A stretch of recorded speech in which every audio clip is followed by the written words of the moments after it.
I-drain ka muna. H12 daw.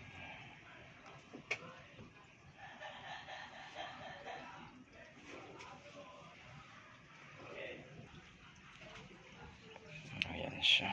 H12.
Ayan sir, oh.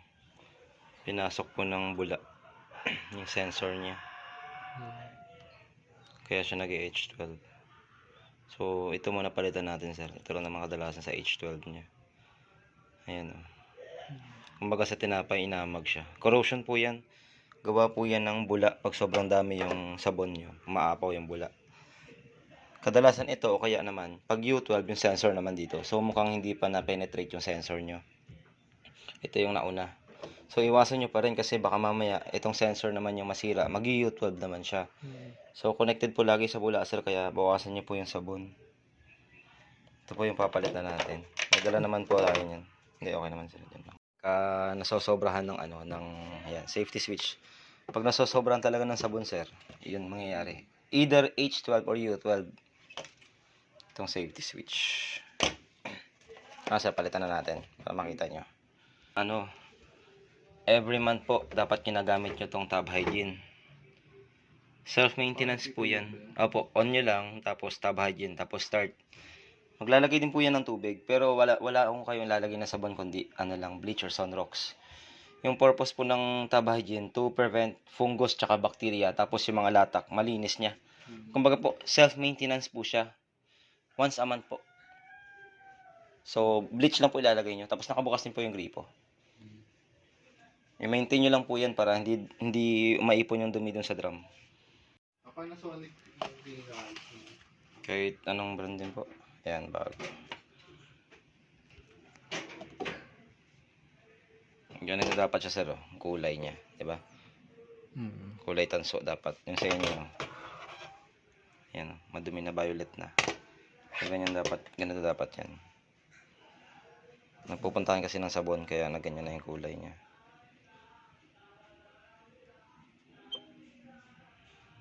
Layo talaga yung tsura niya. Pati yung sakit, kinalawang na rin.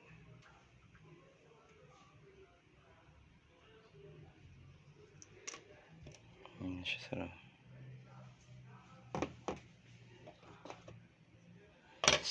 Kaya yung iba pagka kinalawang na to sir, sinosolder na lang dito. Pero kung pwede pa naman siya, linisin na lang.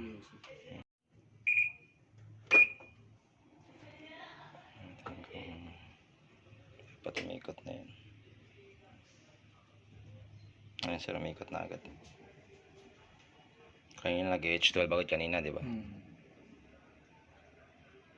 Ayan siya. Ikot na yan. So, try naman natin yung wash.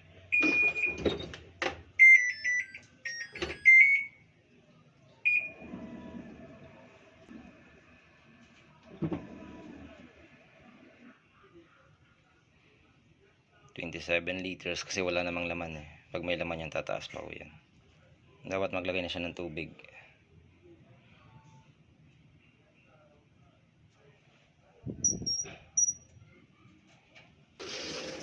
Okay na sir, yun lang talaga.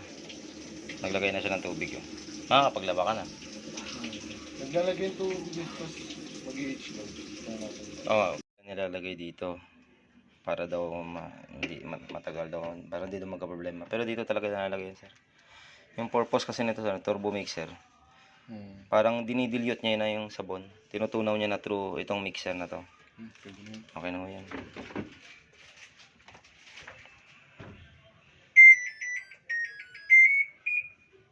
Tapos magtitimbang yan.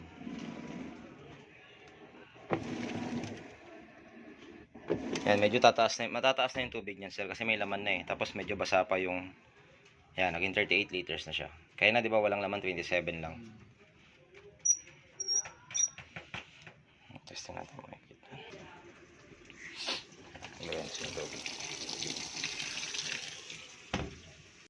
Ganito yung trabaho ng ano, sir, ng safety switch. Yun o, sa ilalim, nakita nyo yun. Ayun po. Ganyan siya. So, kaya siya tinawag ng safety switch. Once na yung drum magalaw at natamaan to ng drum, gumanon. Magi-stop siya. Babalik siya sa rinse. Kumbaga, madadetect niya pag hindi balance yung drum. Either hindi balance yung unit or one-sided yung damit.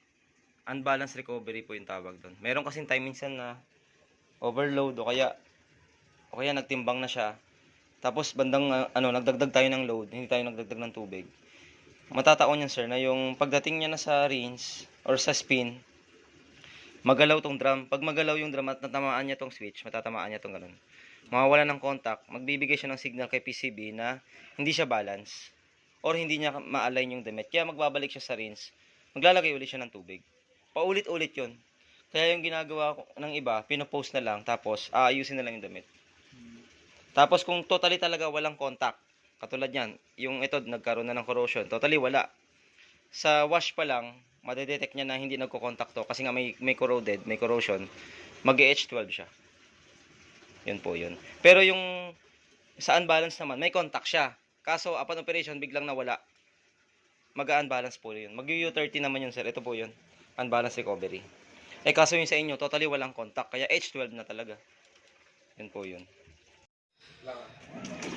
Ang lakas ng ikot niya. Sa sobrang lakas niya, pag nasobrahan ng sabon, aapaw yung sabon dito. Dito lalabas. Yan. Lalabasan niya sa gilid.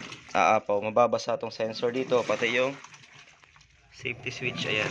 Mababasa. Ang lakas niyan. Okay lang kung konti yung damit nyo. Pwede nyo damihan ng sabon. Pero pag maraming damit, hanggang dito, aapaw na yung bula niyan.